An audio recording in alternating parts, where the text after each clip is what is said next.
ესე იგი, რატომ და რისთვის არ ვიცი, მაგრამ ჩემ ცხოვრებაში ყოველთვის არსებობდნენ ადამიანები, რომლებიც იყვნენ ეს ახალი სიტყვა ჩვენთვის სტალკერი. ადრე ერქვათ ადამიანები, რომლებიც გითვალთვალებდნენ და გდევნიდნენ.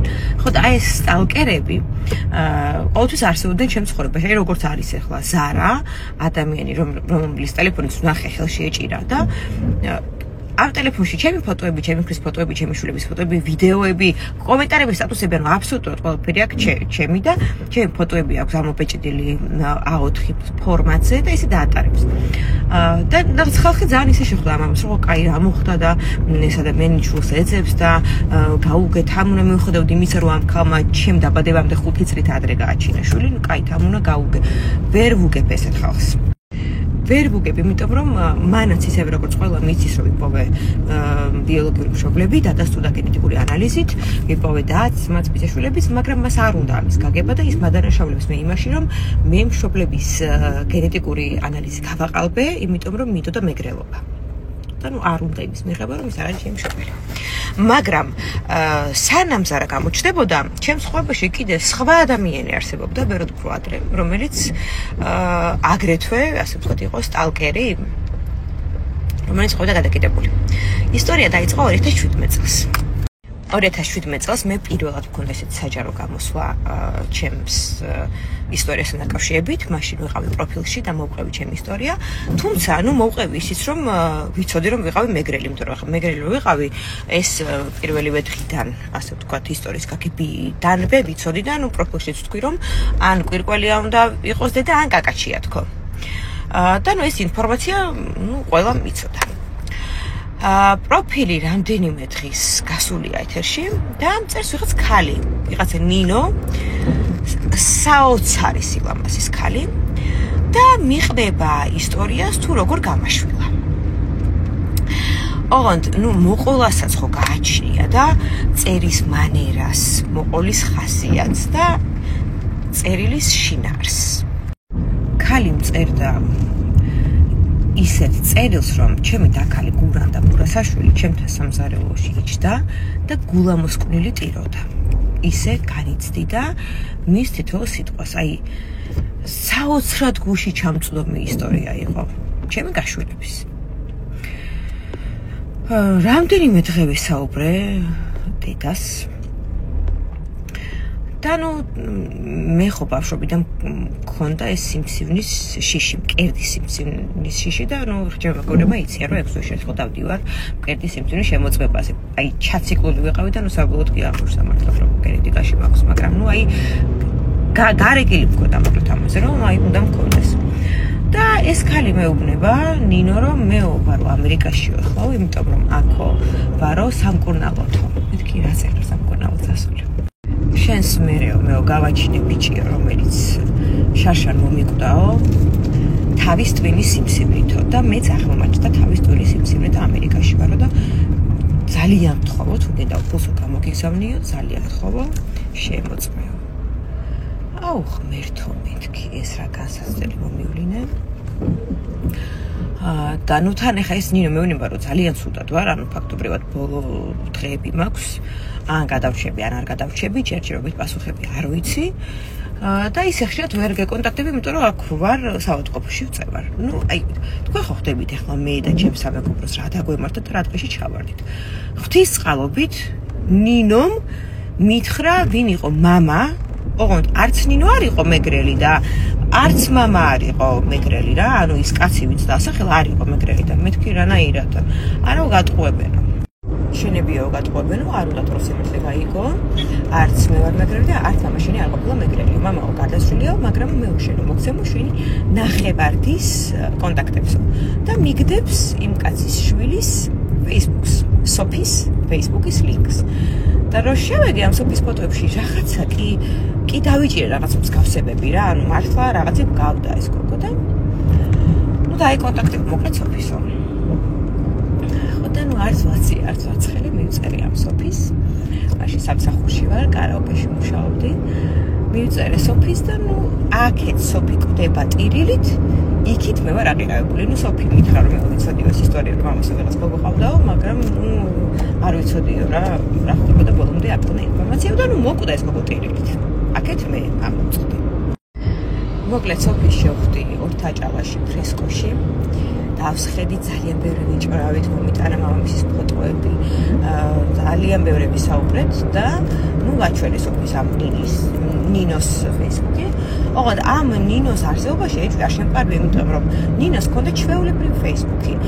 ნინოს ყავდა მეგობრები, ედო ვიდეოები მეგობრებთან და ეს მეგობრებიც დათაგულები იყვნენ, ედო ფოტოები, ამ ფოტოებში ანუ ერთმანეთს უკომენტარებდა ეს ხალხი და ნუ რაც თავარია ამ გარდაცვლილი შვილის ფოტოებიც ედო და გარდაცვლილი შვილის ფეისბუქის თავისთავად არსებობდა, იმიტომ რომ დათაგული იყო ეს გარდაცვლილი ბავშვი და იმ გარდაცვლილი ბავშვის ფოტოებზე აკომენტარებდნენ ამ ბიჭის მეგობრები.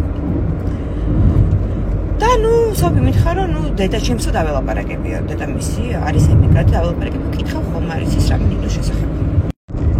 და ირინკა კერესელიძე, ჩემი მეგობარი, წერს რომ ამ ქალს ნინო არ ქვიაო. ამ ქალს რუსთავში ყველა იცნობს, ძალიან ცნობილი კოსმეტოლოგია.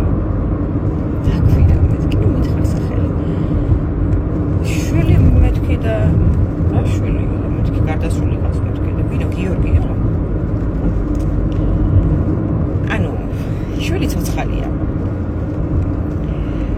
და ვუკავშირდი ამ კოსმეტოლოგს. ეს ქალი ახლა წარმოდიინეთ რა დღეში ჩავარდა.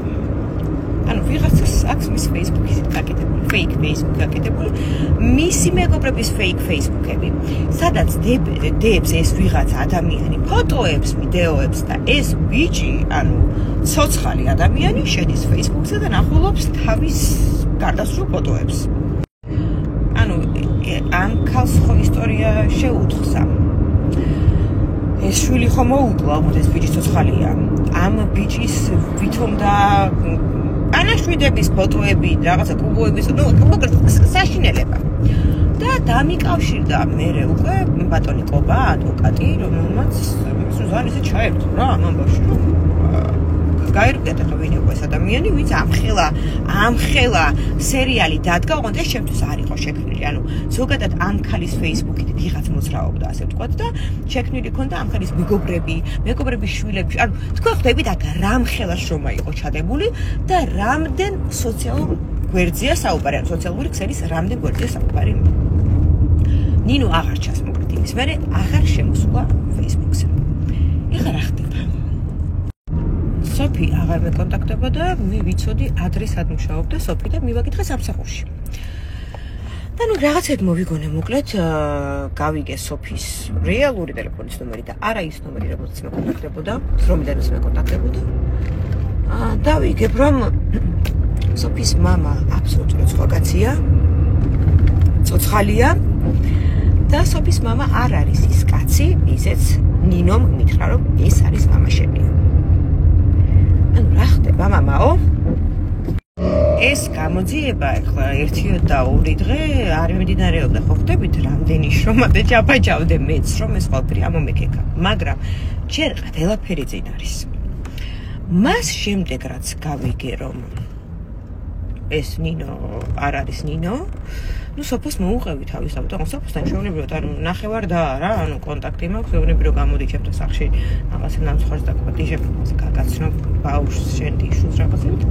მოგეთ მას მერე რაც სოფიმ გაიგო რომ ნინოს შესახებ გავიგე, ახსერეთ გამიცივდა რა ეს სოფი და ნუ ისე ძალიანაც აღარ მეკონტაქტებია. ხოდა მოკლედ დავიწყე სოფის ამბების მოკითხვა და ჩავედი ლამის სოფის დაბადებამდე. ხდება შემდეგი რამ. მოკლედ სოფის შევხვდი და დავპატიჟე ჩემთვის სახლში. ნუ მოულოდნელი შეხვედრა მოუწყო და მეთქი წამოდი ჩემთვის სახლში დავსხდე ყავა დავლიდოთ თქო და არ მინდა, მეთქი გინდა. და წამოვედი ჩემთვის სახლში ვსხედვართ. მოყევი მეთქი ყველაფერი თქო რა, მოყევი. რაც ხდება თქო.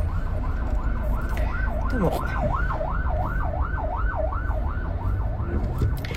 სოფი მოყვა რომ 100-მდე Facebook-ი კონტა გაკეთებული. ეს ყველაფერი მისი მოგონილი იყო. ეს ამდენი გვერდი Facebook-ის კონტა ყველა მისი შექმნილი იყო. ეს რეალური ხალხი დაბლოკირებდა რომ არ ენახა თავის Facebook-ის კლონები. სოფის რო შეხედავ ვერასდროს ვერ იფიქრებ რომ შეიძლება აი ბუზს ხელი აუქნიოს. ვერასდროს ვერ იფიქრებ. ვერასდროს. იმდენად აი სათუთი რაღაცნაირი მშვიდი აი არ ვიცი. სოფი მითხრა რომ ეს გვერდები რამდენიმე წლის წინ შექმნა და წლების განმავლობაში ამ ყველაფერს აკეთებდა უბრალოდ გართობის მიზნით. მაგრამ მე იმიტომ მომიწყო ასე ვთქვათ ეს ამბავი რომ მას თურმე უნდა ჩემთან დამეგობრება. და ამიტომ გააკეთა ეს ყველაფერი.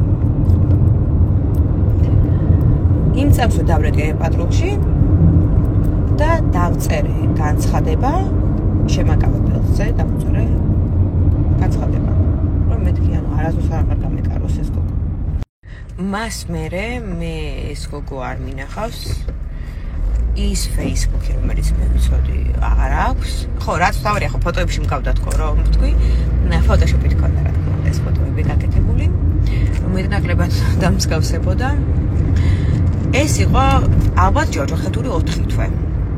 რაც მე და ჩემმა მეგობრებმა გამოიგვიარეთ და მინდა ყველა იმ მეგობარს ძალიან მადლობა უთხრა, რომელიც დღემდე ჩემს გვერდში დგას, მაგრამ აი იმ პერიოდში განსაკუთრებით გვერდში მედგნენ, იმიტომ რომ ისეთები გამოგვატარა ამ გოგომ, ისეთი ჯოჯოხეთი გამოგვატარა, რომ მე პატარა გოგომ, რომელიც არის ბავშვების ინგლისურის მასწავლებელი. სოფი. კერა ხუჯუჯა პატარა სათუთი. აი ამის მერე ვიღაც მომეტრიალდება და მეტყვის რომ კარგი თამუნე შენთან ურთიერთობა უნდა ამ ადამიანს და გავუგე. ვერ გავუგებ და არ გავუგებ რა. თქვენ რომ იცოდეთ რამხელა სტრესია ის, როდესაც ვიღაცა ესე აკეთებნება, ვიღაცა ცხოვრობს შენი ცხოვრებით და მოსვენებას ასე ვთქვათ არ გაძლევს. შეიძლება დღეს არ გამოჩეს, ყოველ არ გამოჩეს, მაგრამ შენ ყოველთვის ფიქრობ იმაზე, რომ აი სადღაც არის და გითვალთვალებს, იმიტომ რომ ეს ესე. ვერც სოფის გავუგებ და ვერც ზარას გავუგებ და ნუ მთხოვთ შემგან რაღაცა ისეთ წარმოუდგენას. ვერც თქვენ ვერ გავუგებთ. აი თქვენი შვილი რომ ყოფილიყო ჩემ ადგილას, 100 მაგათ ვერ გავუგებდით.